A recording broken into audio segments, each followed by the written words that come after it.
요새 햇볕이 어떻습니까?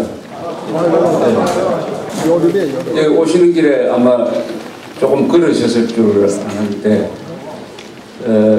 제가 지난주에 청평에 강연이 있어서 갔습니다. 그 청평에 가면 밤나무가 많아요.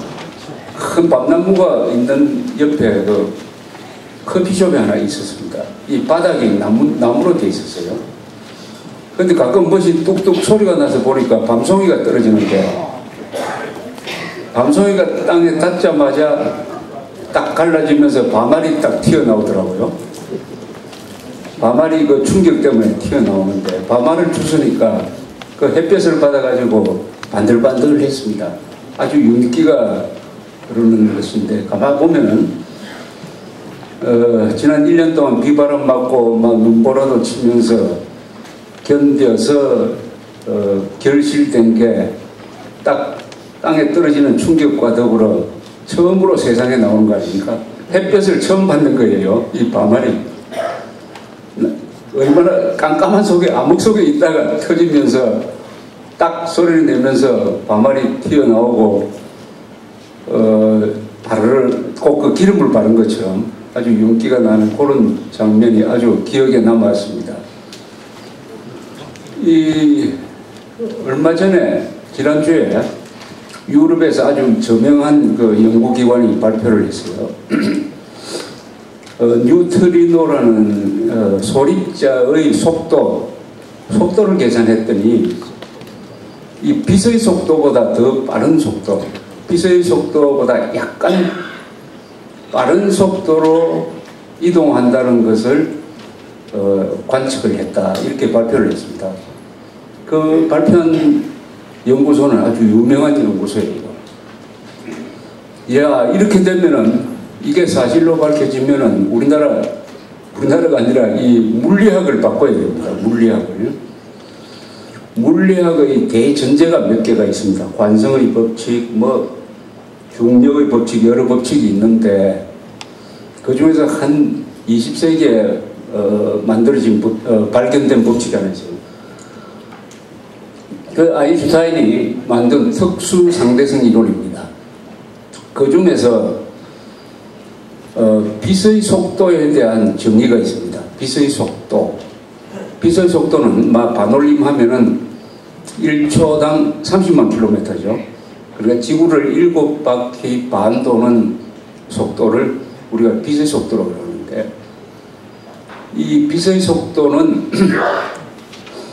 어떤 상황에서, 어떤 시간과 어떤 공간에서 측정을 하든지 불변이다, 바뀌지 않는다. 즉, 빛이 이런 식으로 나올 때 빛에 접근하면서 측정을 해도 똑같고, 빛이 이렇게 달리는데 같은 방향으로 달리면서 측정을 해도 빛의 속도는 똑같다. 그래서 광속 불변의 원칙이라는 게 있습니다. 광속 불변의 원칙. 다른 것은 그렇지 않습니다. 다른 물질은 그래서 다가올 때 측정하는 것과 같은 방향으로 갈 때 측정하는 것이 다 다르게 되어 있어요. 그러나 빛만은 광선, 햇볕만은 어디서 측정하든지 똑같아요. 값이 똑같아요. 두 번째는 이 빛보다 더 빠른 물질은 없다.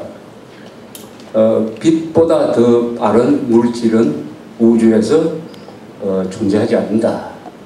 요게 현대 물리학을 뒷받침하는 중요한 근거가 되어 있습니다.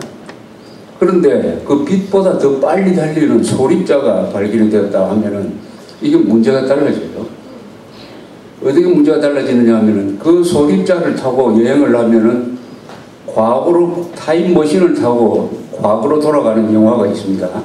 타임머신을 타고 과거 19세기로 돌아가고 18세기로 돌아가는 것은 불가능해요. 이 특수상대성 이론에 의해서 빛보다 빠른 물질이 없다고 하면은 과거로의 회귀는 불가능합니다. 근데 영화에는 가능하죠. 근데 빛보다 더 빠른 소립자라는 게 생기면은 시간을 거꾸로 돌리는 것도 가능하다는 이런 추리가 됩니다. 문제는 이 측정 결과에 대해서 세계 많은 물리학자들이 고개를 갸우뚱해요. 이게 뭔가 잘못되었을 것이다. 이 측정 결과가 잘못되었을 것이다. 과거에도 이런 주장이 많았는데 그 뒤에 다시 검증을 해보니까 측정 방식에 오류가 있었다. 이렇게 반론을 하는데 이번에는 그 측정한 기관이 아주 그 유명한 기관이기 때문에 그렇게 만만하지는 않은 것 같아요. 그래서 이런 주장을 또 하는 사람도 있습니다. 우리가 눈으로 보는 게 4차원 공간이죠. 점, 선, 면, 입체가 된 거죠. 3차원은 입체입니다. 그러다가 플러스 시간이라는 게 더해지면은 그게 4차원 공간이라고 해요. 우리가 눈으로 보이는 게 이게 4차원 공간입니다. 그러면 혹시 빛보다 빨리 달리는 소립자가 있다면은 그 소립자는 우리가 눈으로 보이는 4차원 공간 말고 또 다른 뭐 5차원 공간이 있어가지고 그쪽으로 이동을 했을 가능성이 있다.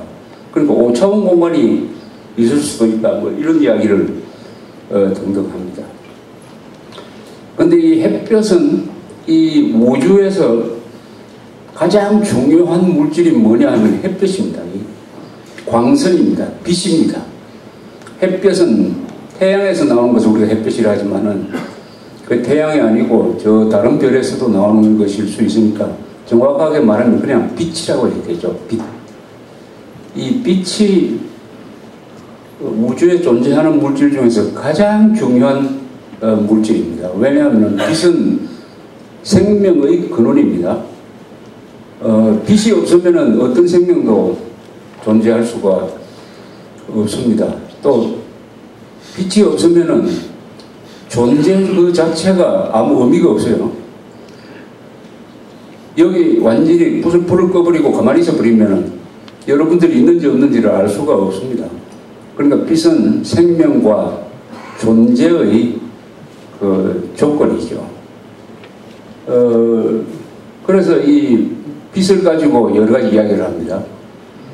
근데 우리나라 저 한반도에서 인공위성으로 찍은 밤에 찍은 한반도 사진을 보면은 밤인데도 불구하고 남한은 환합니다. 북한은 불빛이 없어요. 평양에 이렇게 희미한 게 남아 있습니다. 즉 남한은 광명의 세계고 북한은 안목의 세계다.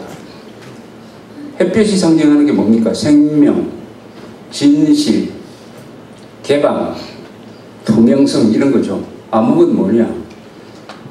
거짓, 폐쇄, 죽음 이런 것입니다. 그래서 저는 이 공산주의 세력을 어둠의 세력이라고 부르는 게 정확하지 않느냐 이렇게 생각합니다. 어둠의 세력. 우리는 뭐냐? 광명의 세력. 그러다 보니까 옛날에 구호가 생각납니다. 자수하여 광명 찾자. 간첩 신고할 때 자수하여 광명 찾자. 그 말이 참 잘 지은 구호 같아요. 암흑의 세력이니까 공산주의자는 거짓말, 폐쇄, 억압의 세력이니까 광명 찾아가지고 같이 살자. 자수하여 광명 찾자. 이 말이 지금 한국에서도 그대로 써붙여놔도 유효한 구호라고 할 수 있습니다. 요새 구호가 나왔으니까 제가 하나 추가로 말씀드리고 싶은 게 이 서울시청에서 갖다 붙인 시정 광고 중에서 창의시정이라는 게 있습니다. 한글로 창 의사할 때 의자 의 시정 이런 거 많이 보셨죠? 창의시정이라고. 한 100m만 걸으면 서울에 다 어딘가 눈에 띕니다. 이것을 갖다 붙이는데 쓴 돈이 아마 몇십억 될 거예요. 그런데 택시 타고 가면서 내 택시 기사한테 창의시정이란 말이 뭐냐고 물어보면은 나이 많은 사람은 대충 알아맞혀요. 창의적 뭐 이런 데서 나온 말 아닙니까? 그러는데 한 40세 이하로 나오면 모릅니다. 몰라요. 창의시정 좀 무슨 뜻이냐 물어보면 몰라요. 가끔 이회창 씨를 창이라고 그러니까 이회창 씨가 무슨 서울시장이 됐나 뭐 이런 얘기가 있어요. 창의 시정. 그러면은 아니 수십억을 들여가지고 창의시정이라는 읽을 줄은 아는데 의미가를 모르는 글을 온 서울시에 서붙여 놓으면은 세금 낭비 아닙니까? 우선 세금 낭비고 사람 머리 아프게 하고 아무 의미가 전달이 안 되는데 내가 감사원장이면은 이걸 감사해가지고 이런 예산 낭비를 하고 있는 사람을 문책을 해야 돼요. 징계를 해야 된다, 징계. 아니, 아무 의미 없는데 50억, 60억을 뿌린 공무원을 감두면 안 되죠. 창의시정. 그럼 그 공무원은 이렇게 변명할 겁니다. 우리 국어기본법에 보면은 공문서는 한글로 쓰도록 했으니까 한글로 썼다고 이렇게 대답을 할게요. 그럼 또 말이 되긴 돼요. 면피해 갈지 모릅니다. 창의시정이란 이게 바로 한글 전용이 빚어낸 이게 코미디고 예산 낭비고 있을 수 없는 거죠. 그 왜 관로하고 그 안에 창의시정이라고 한자로 안 적습니까? 그 한자로 적으면 누가 감옥에 보낸 사람이 있습니까?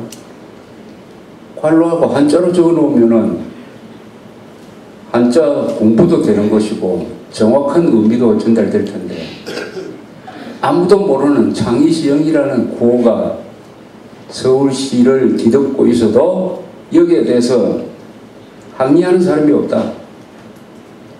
이런 문법에 맞지 않는 표기를 해도 그러면 문법은 우리 한국 사람 사이의 약속입니다. 우리는 문법에 맞는 이야기를 해야 알아들을 수가 있어요. 문법을 안 지키는 사람은 헌법도 안 지킵니다.